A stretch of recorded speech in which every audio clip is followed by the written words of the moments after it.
First day of Chinese New Year and kailangan namin gumising ng mga aga para mag-prepare and papakita ko sa inyo kung ano yung routine nila na kailangan nilang gawin. So first is hindi nila pwedeng basain yung buhok nila.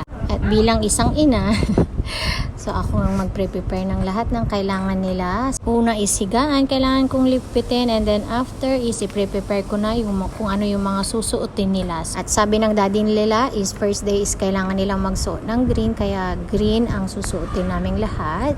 Gising na si panganay kaya kukunin na lang niya yung damit niya tapos maliligo na rin siya. Ayan, ready na.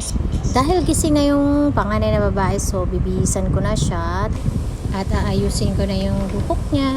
May kasabihan kasi yung mga incheck na hindi pwedeng basain yung buhok sa unang araw. Pero mamaya is gabi, pwede mo nang basain. So yung first day lang, yung umaga pagkagising mo, hindi mo siya pwedeng basahin. So ayan. So in-spray ko na lang yung mga hair nila para madaling ayusan. Ayan. Okay na yung panganay ko na babae. Next naman is yung mga lalaki na i-check ko. At dahil malalaki na sila, hindi na ako mahihirapan kasi independent na sila. Yan. Ayan, tapos na yung dalawa. And then yung isa namang lalaki is tapos na rin yun. Nasa baba siya. Habang hinihintay kong itong dalawa, kasi nag-charge pa sila, so i-prepare ko na rin yung sarili ko. Ayan, at dapat naka-green din ako katulad nila. So ayan, tapos na ako. And then ayusin ko na rin lang yung buhok ko dahil walang ligo-ligo sa buhok.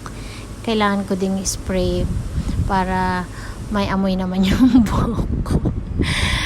In case pawisan sa labas kasi mamaya is bibisita sila sa lahat ng mga relatives nila, pupuntahan nila. So once a year lang yun, kaya ayan, kaya pinaghahandaan talaga nila yun. Ayan, sa wakas natapos din ako, and then isunod ko na rin yung babae na si Xiaomei. Ayan, so nakabihis na siya, so iipitan ko na rin lang yung buhok niya kagaya nung ate niya kasi ganito tong dalawang to, gusto lagi silang pareho, kaya yan, pareho ng ipit. Then tapos na rin yung bunso, so tapos na kaming lahat and bababa na rin kami. Ayan na yung panganay, tapos na siya nang bahala sa sarili niya. Ayan naman yung daddy nila na seryoso. So, nagluto siya kaninang umaga ng pansit. Ayun, kakainin muna namin yun. And then, kuha na ng ampaw. Ayan, nauna na yung panganay. Sunod-sunod na sila. So, yearly, ganyan ang ginagawa nila. Pipila sila para kukunin nila yung ampaw sa lolo at lola nila. Ganyan. So, ganyan ang tradisyon ng mga incheck. Pero parang ikukumpara natin sa Pilipinas is parang Christmas din.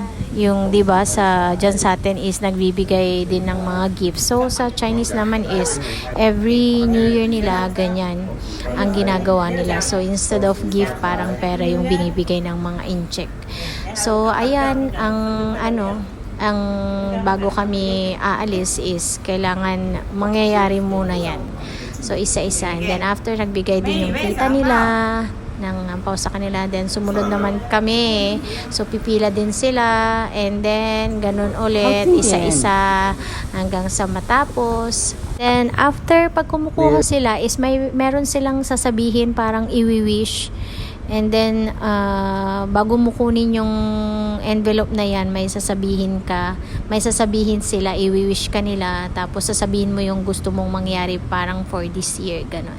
So, hindi mo lang basta kukunin. So, meron kang dapat sasabihin.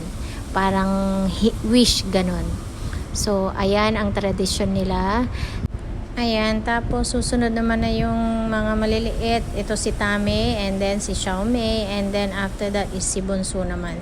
And then, so tapos na, konti lang, walang mga sasabihin yung mga yan, kundi wish ka lang nila ng bagong taon. Ayan, tapos na. So, nagpaputok na yung daddy nila sa labas. Ayan, so pagkatapos niyan is lalabas na kami para bisitahin yung mga relatives nila. Ayan, yun lang po. Salamat sa panonood. Bye!